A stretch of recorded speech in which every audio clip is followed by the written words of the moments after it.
बहुत समय पहले की बात है।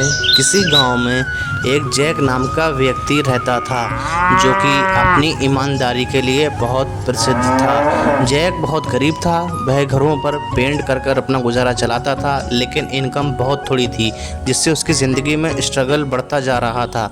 वह बेचारा रूखी सूखी रोटी खाकर अपना जीवन यापन करता था और बड़े बड़े घरों के सपने देखता रहता था। वह भी सोचता था कि कभी न कभी वह एक बड़ा घर लेगा।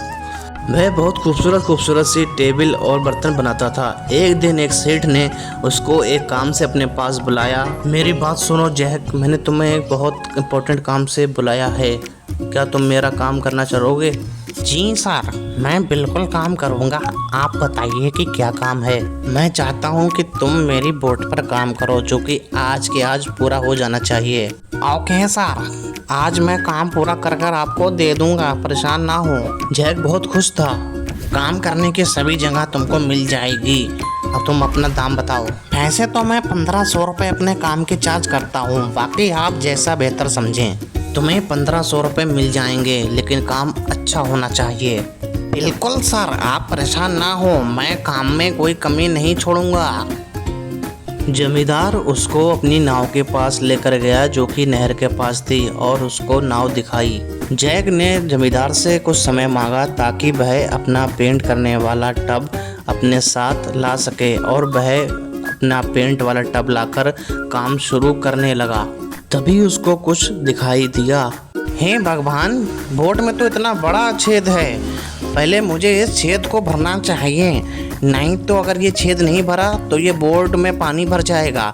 जैक ने उस छेद को बंद कर दिया और पूरी नाव को अच्छे से पेंट कर कर चल दिया। सर, काम खत्म हो चुका है, आप चलकर बोट देख लीजिए।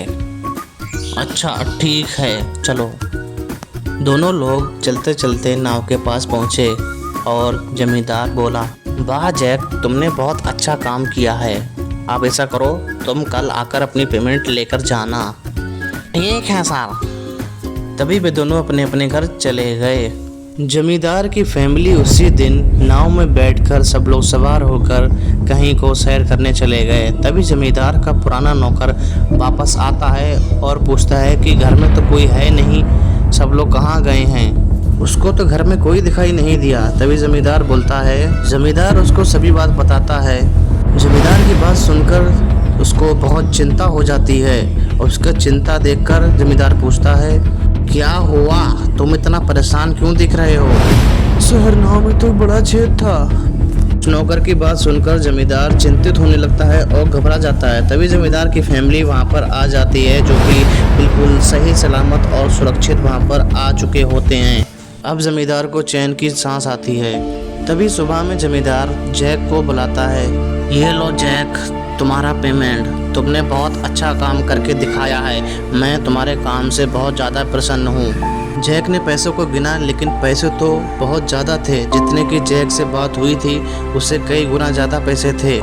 सर, आपने गलती से मुझे ज़्यादा पैसे दे दिए हैं। नहीं जैक, मैंने तुम्हें गलती से पैसे नहीं दिए हैं, ये तुम्हारा अधिकार है।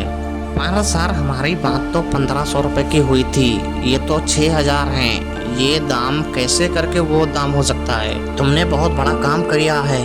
कौन सा काम सर? क्योंकि तुमने उस छेद को भरा है जो कि मेरी नाव में था। वो किसी को दिखाई नहीं दिया था, जिससे कि मैं अनअवेयर था। मुझे वो होल के बारे में नहीं पता था, लेकिन तुमने उसको देखा और भरा। तुम चाहते तो उसको ऐसे ही छोड़कर और पैसे भी मांग सकते थे, लेकिन तुम्हारी ईमानदारी की दाद देनी होगी। तुमने अपनी ईमानदारी दिखाई, जिसकी वजह से आज मेरी फैमिली सुरक्षित वापस आ पाई है। ये पैसे तुम्हारे कठिन परिश्रम और ईमानदारी के लिए हैं। लेकिन सर, उस गट्टे को भरने के लिए इतने पैसे की ज़रूरत नहीं है। बस जैक बस, ये तुम्हारा पैसा है, तुम ही इसको रखो, ये तुम्हारे लिए उपहार है। इतने पैसे पाकर जैक बहुत खुश हुआ, और जमींदार की दयालुता पर भी उसको बहुत खुशी हुई। उसने कहा, आपका बहुत बहुत शुक्रिया सर। और वह वापस अपने घर को चला जाता है।